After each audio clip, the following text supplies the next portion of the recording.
할렐루야. 우리 하나님은 날마다 새 일을 행하시는 분이십니다. 믿으십니까? 날마다 새 일을 행하신 하나님은 특별한 경우를 제하고는 사람을 통해서 일하십니다. 어떤 사람이죠? 영과 진리로 예배하는 사람. 영으로 예배한다라고 하는 것은 성령의 이끄심을 따라 예배하는 것이고, 또 진리로 예배한다라고 하는 것은 진리의 말씀 앞에 우리의 삶을 조정하고 또 순종하는 것입니다. 오늘 이 시간 성령의 이끄심을 따라 또 진리의 말씀 앞에 여러분의 삶을 조정하고 순종하심으로 새 역사의 주인공 되시는 저와 여러분, 우리 모두가 될 수 있기를 주님의 이름으로 축원합니다. 우리가 바다에 가보면 물고기들이 있습니다. 그런데 살아있는 물고기들을 우리가 보게 되면 절대로 짜지 않습니다. 그 바닷물이 그렇게 엄청 짠데도 불구하고 그 바다에 사는 물고기의 살이 짜지 않다는 것이죠. 그러니까 소금이 침투하지 못하는 것입니다.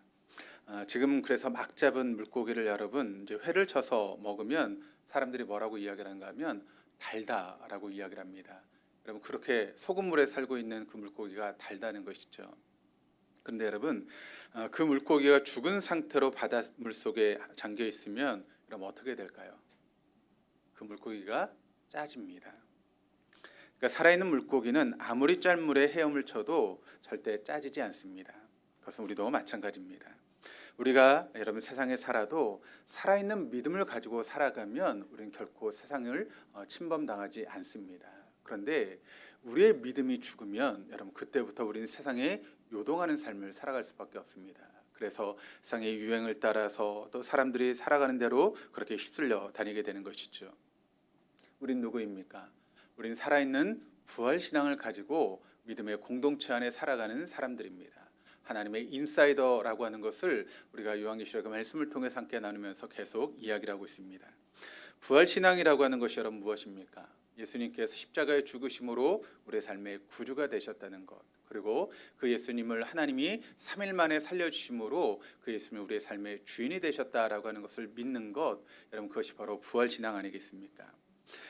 그런데 이렇게 삶을 살아가는 것이 쉽지 않습니다. 왜 쉽지 않죠? 우리가 살고 있는 이 세상은 사단이 왕노릇하는 세상이 되었기 때문에 그런 믿음을 가지고 살아가는 것이 쉽지 않다는 것입니다. 그래서 하나님 우리에게 무엇을 주셨습니까?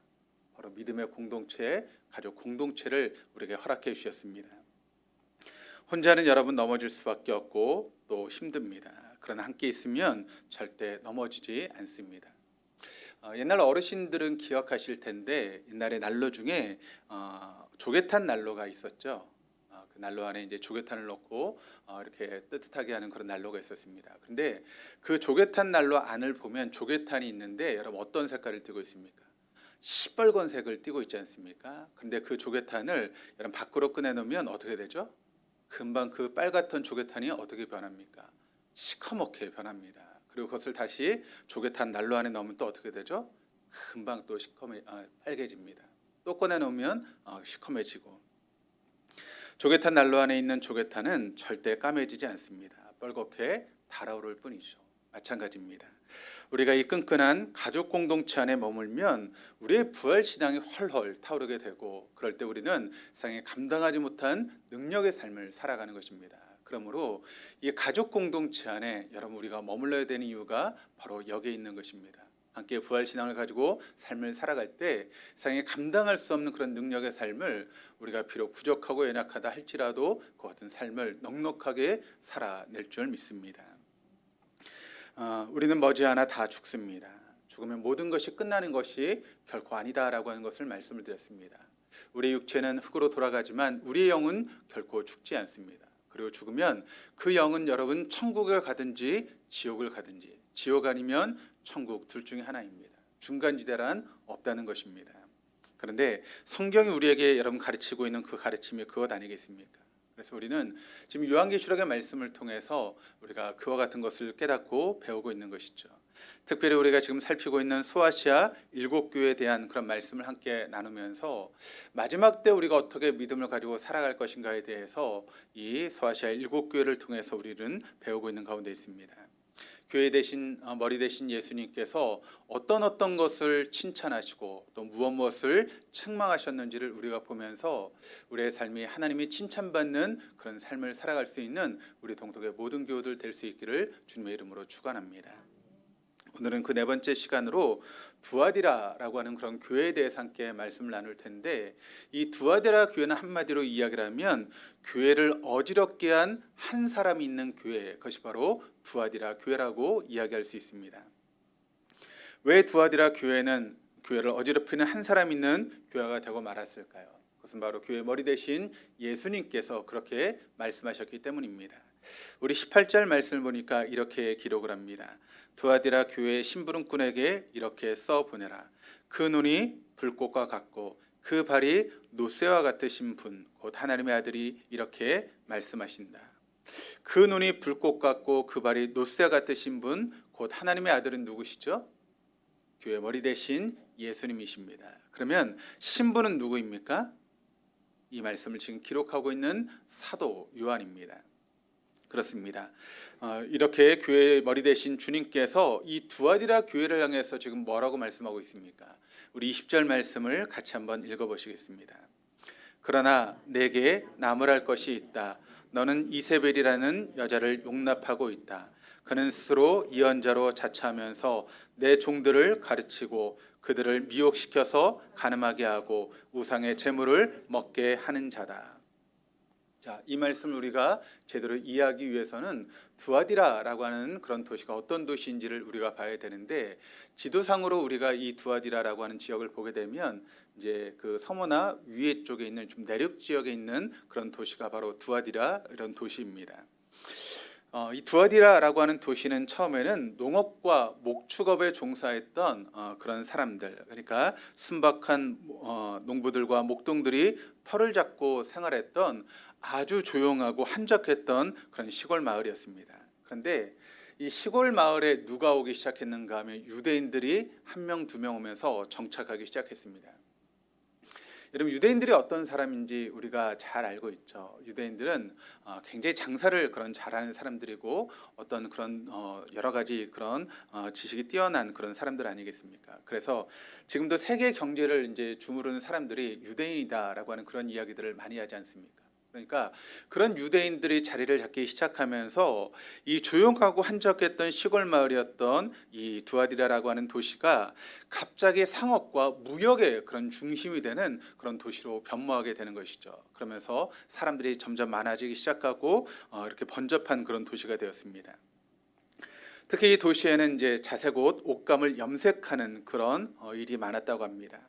이 자주색 옷감이 굉장히 고급스러운 그런 옷인데 이것을 만드는 것이 굉장히 까다로웠습니다. 그렇기 때문에 이 자주색 옷감은 굉장히 비싼 값을 받는 그런 옷감이었다고 합니다. 또 구리로 로마의 그런 군인들의 철물을 만드는 그런 산업이 발전해 있었고, 또 면직과 모직, 또 질그릇, 또 빵과 제공업 등 수공업이 굉장히 발달해 있습니다. 여러분, 자주색 옷감 하면 떠오르는 사람이 혹시 있지 않습니까? 누가 생각나시죠? 사도행전에 보면 루디아라고 하는 그런 여인이 떠오르는데, 그 루디아의 여러분 고향이 어디일까요? 제가 이렇게 말하는 이유는 뭐죠? 이 여인의 고향이 바로 이 두아디라였습니다. 그리고 이렇게 많은 그런 이제 업자들이 있고 또 수공업이 발달되면서 그 업종별로 서로 간에 어떤 기득권을 지키고 보호하는 그런 조합원들이 이제 생기게 되었고, 그런 길드의 그런 조직들이 생기게 되었습니다. 그러면서 그 길드들마다 결속력이 굉장히 강한 그런 모습이 있게 되었다는 것이죠. 이 두아디라는 우리가 앞에 보았던 에베소나 그런 도시들처럼 많은 신전이 있지는 않았습니다. 그런데 이 도시 안에는 트림나스라고 하는 그런 신의 신전이 있었는데, 이 두아디라에서 이 트림나스는 그 당시 이제 가장 위대한 신이라고 생각하는 아폴로 신과 버금가는 그런 신으로서 사람들이 이렇게 숭배하는 그런 도시였습니다. 그런데 이런 도시에 바로 두아디라라고 하는 그런 교회가 세워지게 된 것입니다. 우리가 이제 보고 있는 요한계시록 2장에서 3장까지의 말씀이 소아시아 7교회에 대한 그런 말씀을 기록하고 있는데, 그 7교회 중에서 주님께서 가장 많은 말씀을 할애해서 이야기하고 있는 교회가 어떤 교회인가 하면 바로 이 두아디라 교회입니다. 오늘 우리가 읽었던 18절에서 19절까지 무려 11절을 이제 할애해서 말씀하고 있는 가장 많은 말씀을 기록하고 있는 것이 바로 두아디라 교회입니다. 그만큼 두아디라 교회에 대해서 주님께서 할 말이 많으시다라고 하는 것을 우리가 알 수 있게 되는 것이죠. 그런데 이 두아디라 교회를 보게 되면 7교회 중에서 가장 많은 칭찬을 받은 교회이고 또 가장 센 책망을 받은 교회가 바로 두아디라 교회입니다. 먼저 주님은 이 두아디라 교회에 대해서 이야기를 하면서 칭찬으로 말씀을 시작하고 있는데 우리 19절 말씀을 같이 한번 읽어보시겠습니다. 나는 내 행위와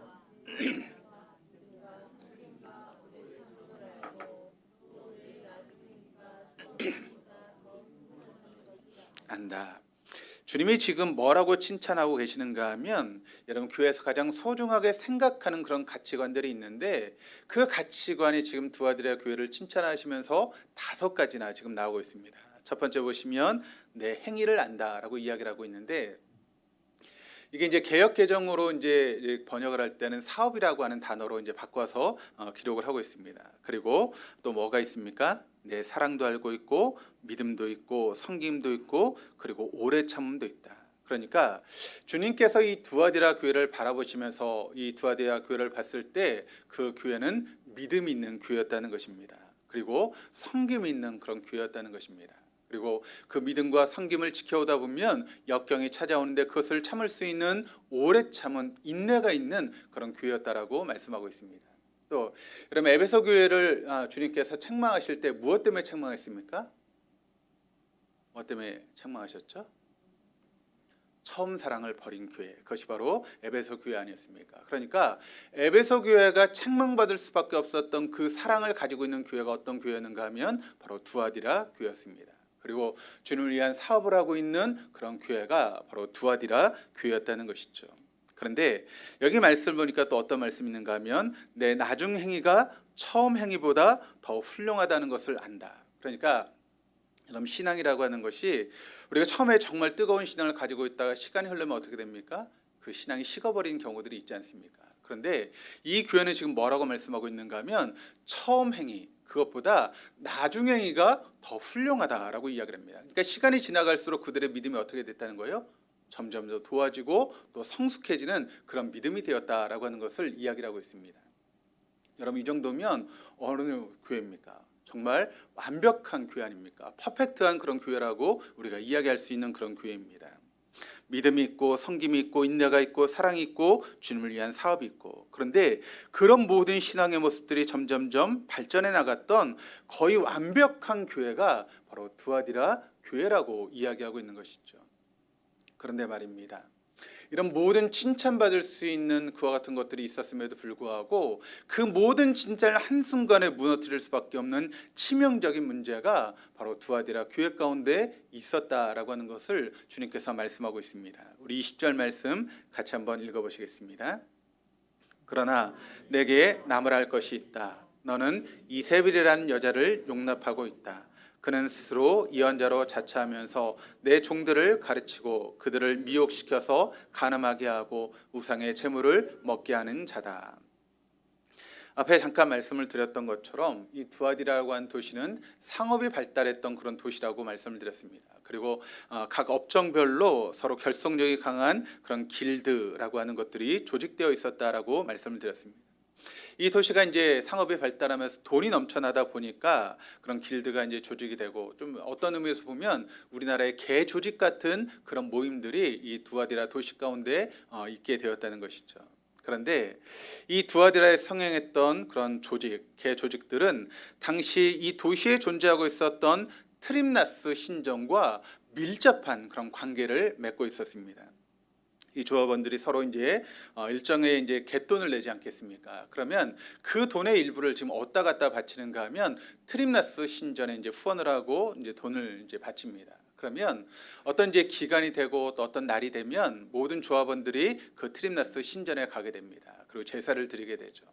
거기서 이제 우상에게 바쳐진 그런 고기를 함께 먹고 또 그렇게 술을 마시면서 이제 흥겹게 그런 제사를 드립니다. 우리로 이야기를 하면 여러분 어떤 가게를 열 때 믿지 않는 사람들은 뭘 드리죠? 고사를 드리지 않습니까? 그러면 어떻게 하죠? 돼지머리 하나 갖다 놓고 그 돼지 입에다 뭘 끼워 넣어요? 돈을 이렇게 끼워 넣고 거기다 절을 하고 또 거기 있는 음식을 같이 나눠 먹고 술을 먹으면서 고사를 지내는 것처럼 그런 모습이 이제 신전에서 벌어지게 되는 것이죠. 그런데 그 마지막 이제 술을 마시고 분위기가 한껏 오르면 그 마지막으로 이제 무엇을 하게 되는가 하면 그 신전에서 이제 일을 하고 있는 여사제들이 있습니다. 그리고 그 여사제들을 하나씩 선택해서 음행을 하는 것입니다. 그러니까 좀 쉽게 이야기하면 성관계를 맺는 것으로 그 제사가 끝이 나게 되는 것이죠. 그러니까 여러분 그 사제들이 이러한 사제이긴 하지만 또 한편으로 보면 창녀 같은 일을 하게 되는 것이죠. 여사제들과 함께 관계를 맺음으로써 신과 합의를 이룬다라고 하는 그런 생각으로 이런 일들이 지금 신전 안에서 벌어지게 되는 것입니다. 그런데 문제는 이 두아디라 교회 성도들 중에도 이런 일에 아무런 죄의식이 없이 여기에 빠져드는 사람들이 늘어나고 있다라고 하는 것이 문제였습니다. 그런데 이렇게 순전한 두아디라 교회 성도들을 잘못된 길로 빠지게 만들었던 장본인이 누군가? 바로 그 사람이 오늘 말씀을 통해 나오고 있는 바로 이세벨이라고 하는 여인이었다는 것입니다. 이세벨, 우리가 여기서 처음 들어보는 이름이 아니죠. 또 어디서 들어봤습니까? 구약시대 북이스라엘의 아합왕의 아내 이름이 뭐죠? 이세벨입니다. 이 여인은 원래는 이스라엘 사람이 아니고 시돈 왕의 딸로서 이 아합왕에게 시집을 와서 이렇게 여왕이 된 왕비가 됐던 사람인데, 이 여자가 이제 시집을 오면서 자기 몸만 가지고 온 것이 아닙니다. 뭘 가지고 들어왔죠? 바알 숭배의 그런 우상의 제물을 가지고 들어와서 이스라엘에 있는 예언자들을 죽이고 바알 신을 이제 숭배하는 그와 같은 것들을 퍼뜨렸던 여인이 바로 이세벨입니다. 그러니까 이스라엘이 영적으로 타락하게 만든 여인이 누구인가 하면 바로 이세벨 왕비였던 것이죠. 그런데 공교롭게도 여러분 두아디라에도 여러분 누가 있었는가 하면 바로 이세벨이라고 하는 여자가 있었는데, 이 여자가 했던 일이 무엇인가 하면 바로 이 두아디라 교회 성도들, 그 순진한 그 성도들을 미혹하고 또 간음하게 하고 우상의 제물을 먹게 했던 여인이 바로 이세벨이라고 하는 여인이었다는 것입니다. 우리말 속담에 미꾸라지 한 마리가 개천을 여러분 어지럽히고 또 이렇게 성물을 만든다라고 하는 것처럼 한 여자가 바로 이와 같은 일을 감당하고 있었다라고 하는 것을 우리에게 보여주고 있는 것이죠. 그래서 주님은 그런 두아디라 교회를 지금 책망하고 있는 것입니다. 그러니까 칭찬도 많이 하셨지만 책망을 하시고 있는데, 바로 그 주인공이었던 이세벨을 책망하기 전에 먼저 교회를 향해서 책망하고 있습니다. 그와 같은 이세벨을 그냥 내버려 두었던 두아디라 교회를 먼저 책망하시는데, 20절 말씀을 보시면 그러나 내게 나무랄 것이 있다. 너는 이세벨이라는 여자를 용납하고 있다. 그러니까 교회가 또 교회 지도자들이 왜 이런 여자 하나가 교회를 어지럽히고 또 문제를 일으키는데 수수방관하고 있느냐라고 하는 것을 주님께서 지금 교회를 향해서 먼저 책망하십니다. 그리고 이어지는 말씀을 통해서 문제의 장본이었던 이세벨을 책망하시는 그런 모습이 21절에서 23절까지 말씀을 통해 기록되고 있는데, 21절 말씀이 이렇게 이야기합니다. 내가 그에게 회개할 기회를 주었으나 그는 자기 음행을 회개하려 하지 않았다.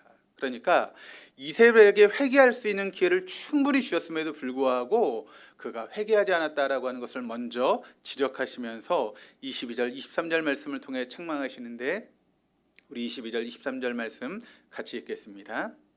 보아라, 나는 그를 병상에다 던지겠다. 그와 더불어 간음하는 자들도 그와의 행위를 회개하지 않으면 큰 환난을 당하게 하겠다. 그리고 나는 그의 자녀들을 반드시 죽게 하겠다. 그러면 모든 교회는 내가 사람의 생각과 마음을 살피는 분임을 알게 될 것이다. 나는 너희 각 사람에게 그 행위대로 갚아주겠다. 어떻게 하시겠다는 것입니까? 회개하지 않으면 본인은 물론이거니와 자녀들까지도 반드시 죽이시겠다라고 말씀하고 있습니다. 그리고 더 나아가서 그 자녀들뿐만 아니라 그 여인들과 어울렸던 모든 사람들이 환난을 당하게 될 것이다라고 하는 것을 경고하시며 말씀하고 있다는 것이죠. 그런데 여러분 다행히도 이 두아디라 교회 성도들 중에는 이 이세벨이라고 하는 이 여자를 통해서 미혹을 당하고 있었는데, 미혹을 당하지 않고 또 사단의 깊은 흉계에 물들지 않았던 남아있는 사람들이 있었다는 것입니다. 그리고 주님은 그런 그들을 주목하고 계셨다라고 하는 것을 우리에게 말씀하고 있는데, 또 우리 24절에서 28절까지 말씀을 같이 한번 읽어보시겠습니다. 그러나 두아디라에 있는 사람들 가운데에서 그의 가르침을 받아들이지 않는 사람들, 곧 사단의 깊은 흉계에 물들지 않은 사람들인 너희 남은 사람들에게 내가 말한다. 나는 너희에게 다른 짐을 지우지 않겠다. 다만 내가 올 때까지 이기는 사람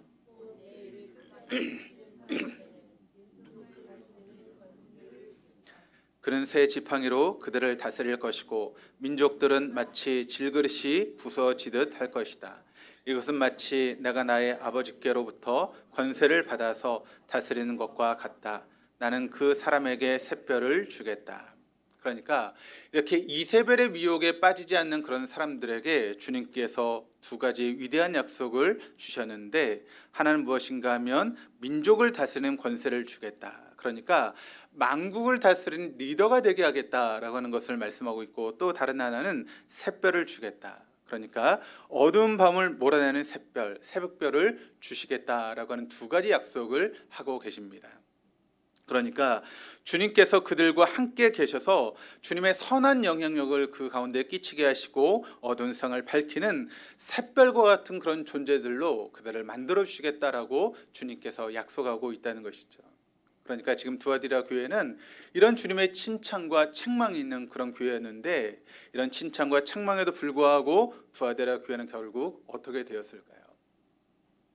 한때는 소아시아를 대표하는 7교회 중에 하나였지만 지금은 약 기원 후 600년경에 요한기념교회의 석축 기둥과 담장만 초라하게 남은 그런 교회로 변해버리고 말았습니다. 그림을 보시면 저희가 이제 성지 순례를 가면 이제 터키의 그런 지역을 방문하게 되는데, 거기 이제 소아시아 7교회를 방문하면서 두아디라 교회를 방문하게 됩니다. 여기 그림에 있는 것처럼 이제 건물에 터만 남아 있는 그런 교회로 전락해버리고 말았다는 것이죠. 무엇이 문제입니까? 바로 오직 한 사람이 문제였습니다. 한 여인이 온 교회를 어지럽히는 그런 일이 바로 두아디라 교회 가운데 있었다는 것이죠. 그런데 한 여인의 교회를 어지럽히고 이렇게 문제를 일으키는데 모든 성도들이 지켜만 보고 있었다는 것입니다. 교회는 점점 더 어지러워가고 있는데 여전히 바라보고만 있었다는 것이죠. 그래서 주님은 신부님꾼인 요한을 통해서 그 교회 문제를 책망하고 계셨던 것입니다. 우리가 이렇게까지만 말씀을 듣고 나면 이세벨이라고 한 여인이 대단히 큰 죄를 지은 것으로 우리가 생각하게 됩니다. 그리고 그런 이세벨을 바라보기만 했던 두아디라 교회는 주님의 책망을 받아 마땅한 교회다라고 하는 그런 생각을 우리가 하게 되는 것이죠. 그런데 과연 그럴까요? 문제는 두아디라 교회가 이런 책망을 주님으로부터 받기 전까지 그들은 자신의 신앙에 대해서 잘하고 있다라고 하는 그런 자부심이 있는 그런 교회였다는 것입니다. 우리는 잘하고 있어. 우리의 믿음과 우리의 성김과 우리의 사랑과 우리의 인내와 그리고 우리 주를 향한 그 사업들, 그러니까 우리 너무 지금 잘하고 있는 교회야. 그러니까 주님께서 우리를 칭찬해야 마땅한 그런 교회라고 그런 자부심을 가지고 있는 교회였다는 것이죠. 물론 주님께서 이것을 칭찬하셨습니다. 그런데 주님께서 지금 요한을 통해서 이 두아디라 교회에 대해서 이야기하고 싶은 것은 물론 칭찬을 이야기하고 싶으셨겠지만 정말 하고 싶은 이야기는 무엇입니까? 바로 한 여자, 그 여자를 용납했다라고 하는 것을 책망하시기 위해서 주님께서 지금 이런 말씀을 하고 있다라고 하는 것이죠. 그러니까 주님이 정말 하고 싶은 것은 칭찬보다는 무엇을 하고 싶으십니까? 책망을 하고 싶은 것이 바로 주님의 마음이라는 것입니다.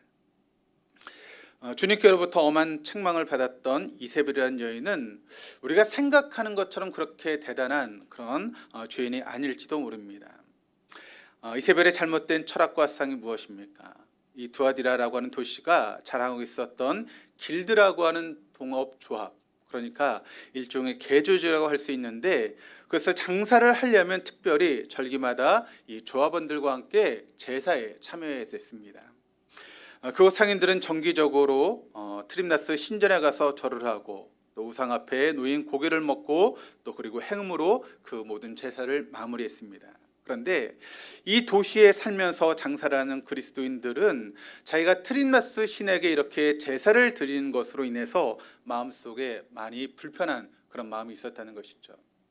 내가 믿는 성도인데 그 신전에 가서 이렇게 죄를 짓는 것이 당연한 일인가? 내가 이것을 해야 되는가 말아야 되는가? 라고 하는 그런 고민과 번민이 바로 믿는 성도들에게 있었다는 것이죠.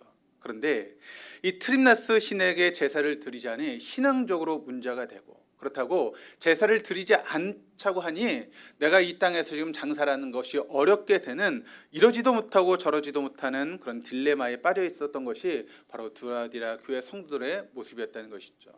그런데 이런 딜레마에 빠져 있는 두아디라 성도들에게 이세벨이라고 하는 여자가 미혹을 하는 것입니다.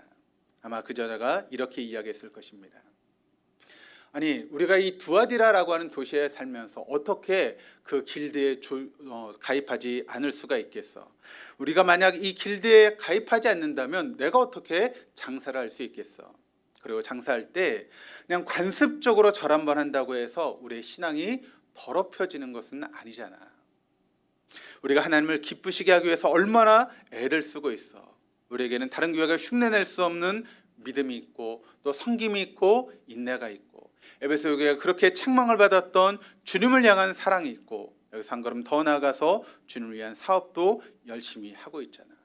그리고 그런 주님을 위한 사업을 하려면 무엇보다도 돈이 있어야지. 그러니 열심히 돈을 벌어서 우리가 헌금도 많이 하고, 그러니 그때 한번 딱 눈 한번 감으면 되는 거야.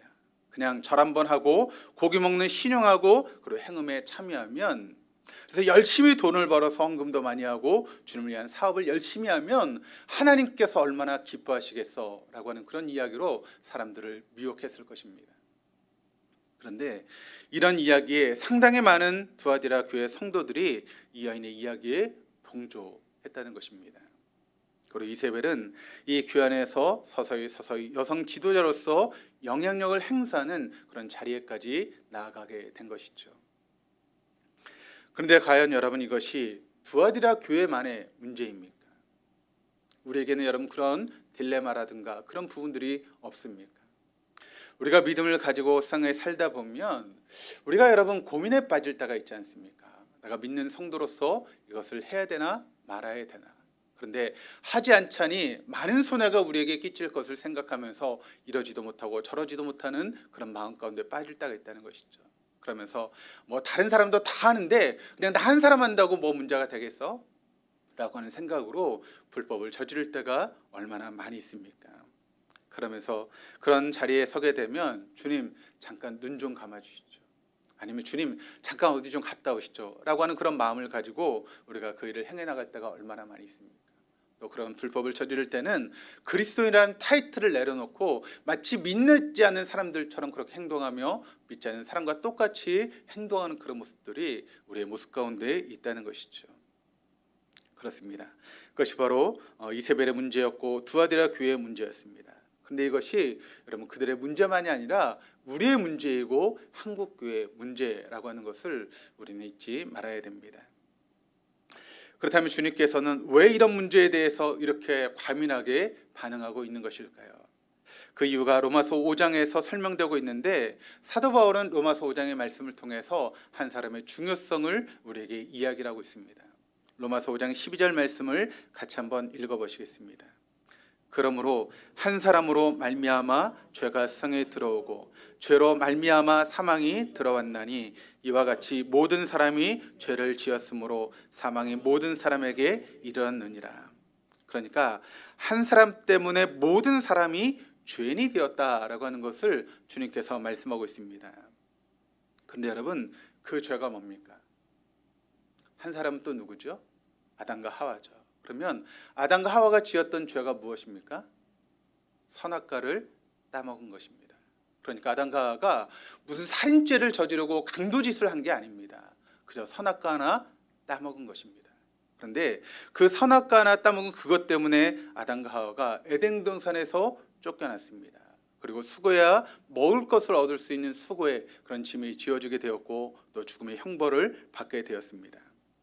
선악과 하나 따먹은 게 문제가 아니라 그들이 그렇게 행동했던 그 배후를 보게 되면 사단의 미혹이 그들에게 있었다는 것이죠. 너희 선악과 먹으면 너도 하나님처럼 될 수 있어 라고 하는 그 미혹에 아담과 하와가 넘어가게 되었고 그것을 따먹으로 인해서 엄청난 형벌을 받게 되었던 것이죠. 그러나 그렇게 모든 것이 끝난 것이 아닙니다. 5장 15절 말씀 보니까 이렇게 이야기를 합니다. 그러나 이 은사는 그 범죄와 같이 아니하니 곧 한 사람의 범죄로 인하여 많은 사람이 죽었은즉 더욱 하나님의 은혜와 또한 한 사람 예수 그리스도의 은혜로 말미암은 선물은 많은 사람에게 넘쳤느니라. 그러니까 한 사람 아담으로 말미암아 죄인 된 우리를 구원하시기 위해서 하나님은 한 분이신 예수 그리스도를 우리에게 보내주셨다는 것입니다. 그리고 로마서 5장 17절 말씀 같이 읽겠습니다.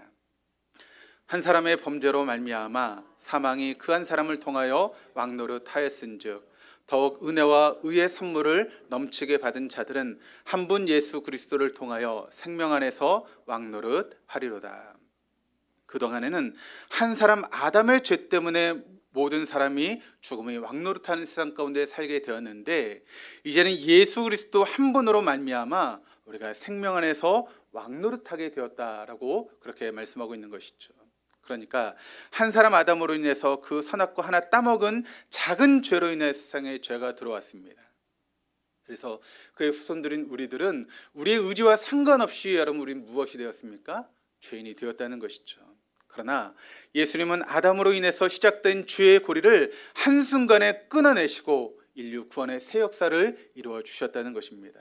그러므로 우리가 예수를 믿는다라고 하는 것은 여러분 무엇입니까? 이런 죄의 문제를 해결받았다는 것입니다. 지긋지긋하게 나를 따라다니며 괴롭히는 내가 도저히 해결할 수 없는 이 죄의 문제를 단 한 번에 해결해 주셨다는 것이죠.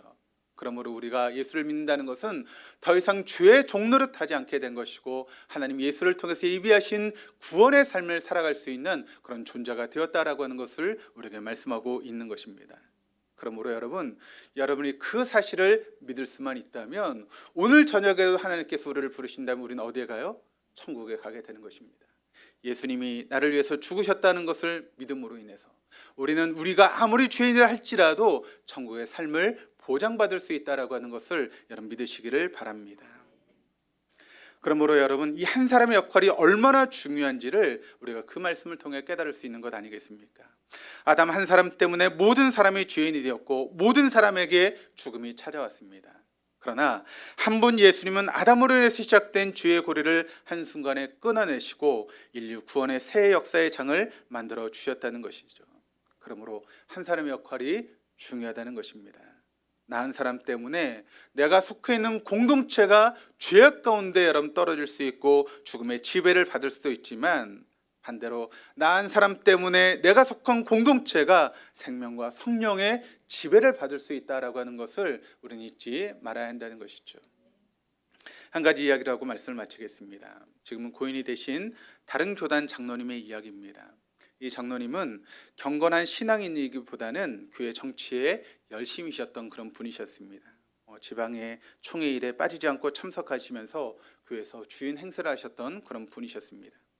담임 목사님도 그의 장로님의 마음에 들지 않으면 당장 이삿짐을 싸야 될 정도로 교회에 힘을 가지고 있는 그런 분이셨습니다. 그러다 보니 목사님들이 교회에 부임할 때마다 이 장로님 때문에 오래 있지 못하고 2, 3년 만에 이제 짐을 싸고 떠나야 되는 그런 교회였습니다. 그러다 보니까 교회가 부흥하지 못하고 한 100여 명을 넘지 못하는 그런 교회가 되어버리고 말았던 것이죠. 그런데 이 장로님의 자녀들이 굉장히 신실한 믿음의 사람들이었고 따님 한 분은 목사님의 사모님이었습니다. 그런데 그 장로님 어느 날 말기암 진단을 받았습니다. 이제 생명이 얼마 남지 않았다라고 하는 그런 진단을 받게 된 것이죠. 목사님의 사모님이었던 따님은 평소에 아버님을 잘 모시지 못해서 아쉬워하던 차에 그때부터 지극정성으로 아버지를 이제 간병하기 시작했습니다. 내가 아버님이 돌아가시는 그날까지 최선을 다해 섬기겠다라고 하는 그런 마음을 가지고 아버지를 간병했던 것이죠. 그런데 어느 날 새벽 예배 시간에 이 따님은 그날도 아버지를 위해서 간절히 기도했는데 그때 주님께서 이 사모님에게 이런 음성을 들려주셨습니다. 아버지가 죽기 전에 회개해야 된다. 이것을 꼭 아버지에게 알려야 된다. 아니 암에 걸려서 고통 중에 계신 아버지에게 가서 아버님 회개하세요라고 하는 그런 이야기를 이런 주님의 말씀을 전해야 된다고 생각하니 난감하기 짝이 없었습니다. 도저히 입에 떨어지지 않았던 것이죠. 그런데 기도하면 기도할수록 그런 마음을 주님께서 주시니 피할 길이 없었습니다. 그래서 아버지와 단둘이 있는 그런 시간에 아버님에게 말씀을 드렸습니다. 아버님 드릴 말씀이 있습니다. 제가 기도하는 중에 하나님께서 아버지께서 회개하기를 원하세요 라고 하는 것을 말씀을 드렸습니다. 아니나 다를까 딸의 이야기를 듣고 아버지가 불같이 화를 내시면서 간병인고가 다 필요 없으니까 너 나가버려 라고 그렇게 이제 소리를 지르신 것이죠. 나름대로 평생 하나님을 잘 섬기고 살아왔다 자부하고 살던 장로님에게 딸이 회개하라고 이야기하니 도저히 참을 수가 없었던 것입니다. 그러나 자녀들은 이런 상황에도 포기하지 않고 아버지를 이대로 떠나보낼 수 없다라고 하는 마음을 가지고 눈물로 아버지를 위해서 기도하기 시작했습니다. 하루 이틀 사흘 얼마나 시간이 지났을까, 갑자기 그 아버지 장로님이 모든 자녀들을 다 불러 모았습니다. 그리고 온 가족이 함께 있는 그런 자리에서 자녀들에게 이렇게 이야기를 합니다. 자신이 무릎을 꿇을 수 있도록 도와달라라고 이야기를 합니다. 평소에 이제 여러 가지 고통 때문에 극심한 고통 때문에 다리를 만지지도 못하게 하시는 그런 아버지가 무릎을 꿇게 해달라고 하는 그런 이야기를 하게 해서 자녀들이 그렇게 해드렸습니다. 그랬더니 무릎을 꿇은 아버지가 회개하기 시작합니다. 하나님, 제가 너무 많이 잘못했습니다. 이런 죄를 저질렀습니다. 저것도 잘못했고 용서해 주세요. 여보, 내가 잘못했어. 용서해 줘요. 아무개, 내가 잘못했다. 용서해 좋다오. 그렇게 가족 한 사람 한 사람의 이름을 불러가면서 용서를 빌었습니다. 근데 그게 끝이 아니었습니다. 이어서 그 교회 목사님과 시무 장로님들을 다 불러 모았습니다. 그리고 목사님과 장로님들에게 본인이 지금까지 지었던 죄를 다 고백하며 용서를 구했습니다. 목사님, 제가 너무 잘못했습니다. 이렇게 했던 것 용서하시고 저렇게 했던 것 용서해 주세요. 장로님들, 내가 잘못했어요. 용서해 주세요. 장로님들은 나 같은 장로가 되지 말고 이제부터 목사님과 교회를 잘 섬기는 좋은 장로님들이 되세요. 요르도 장로님은 자리에 누워있다가도 회개할 일이 생각나면 벌떡 일어나서 다시 무릎을 꿇고 회개하고, 또 누워있다가도 다시 일어나서 회개하고, 그렇게 몇 날 며칠을 회개하시다가 어느 날 저녁에 아무런 고통이 없이 아주 편하게 하나님의 품에 안기게 되었습니다. 그런데 그 일이 있고 나서 교회에 엄청난 변화의 역사가 시작되게 되었다는 것입니다. 목사님과 장로님들부터 시작해서 모든 성도들이 자기 죄를 회개하는 회개의 역사가 일어나기 시작했습니다. 지금까지는 그 장로님의 문제라고, 그 장로님만 없으면 우리 교회는 된다라고 생각했는데, 여러분, 그렇게 손가락질했던 그 손가락이 하나는 장로님을 가르쳤지만 나머지 세 개는 자기를 가르쳤다라고 하는 것을 사람들이 몰랐던 것입니다. 그러면서 회개의 역사가 일어나기 시작했고 주님께 용서를 구하기 시작했습니다. 그러자 하나님은 그 교회에 구원받은 사람들을 날마다 더해 주셨습니다. 매주일 성도가 늘어나기 시작하면서 100명도 되지 않았던 교회가 몇천 명이 모이는 그 지역을 대표하는 그런 교회가 되었습니다. 물론 수적인 성장이 전부가 아니지만 그 교회가 그 규모에 걸맞는 모든 면에서 지역사회에서 많은 사람들에게 좋은 영향을 끼치는, 영혼을 구원하는 지역을 대표하는 그런 교회로 세워지게 되었다는 것입니다. 하나님 앞에 바로 서지 못한 한 사람을 위해서 교회가 꽁꽁 묶여 있었는데 그 한 사람이 진심으로 회개하자 교회의 물꼬가 터지기 시작했고 막 부흥의 역사가 일어나기 시작했다는 것입니다. 결국 한 사람을 위해서 교회의 놀라운 역사가 일어나게 되었다는 것입니다. 이 시간 조용히 말씀의 거울 앞에 우리 자신을 한번 비춰보시기를 바랍니다. 나는 어떤 사람일까요? 하나님의 존귀한 자녀들을 더욱더 신앙 안에서 자랄 수 있도록 돕고 주님의 몸된 교회가 영혼을 구원하여 제자 삼는 일에 힘쓰도록 바로 돕는 그런 사람이 난 사람입니까? 아니면 난 사람이 이세벨처럼 하나님의 존귀한 자녀들을 자꾸 하나님께로부터 멀어지게 만들고 주님의 몸된 교회를 어지럽고 흔들어대는 그런 한 사람입니까? 나는 과연 어떤 사람일까요?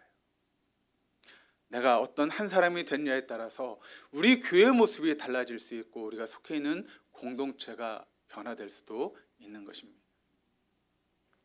저는 이 자리에 있는 우리 모두가 정말 하나님의 도구가 되는 한 사람이 될 수 있기를 바랍니다. 난 사람을 위해서 더욱더 신앙 안에서 모든 성도들이 자랄 수 있고 또 우리 교회가 정말 영혼을 사랑해서 영혼을 구원하여 제자 삼는 그런 일에 귀하게 쓰임받는 교회, 그 일에 도구로 쓰임받는 우리 모두가 되어줄 수 있기를 주님의 이름으로 축원합니다.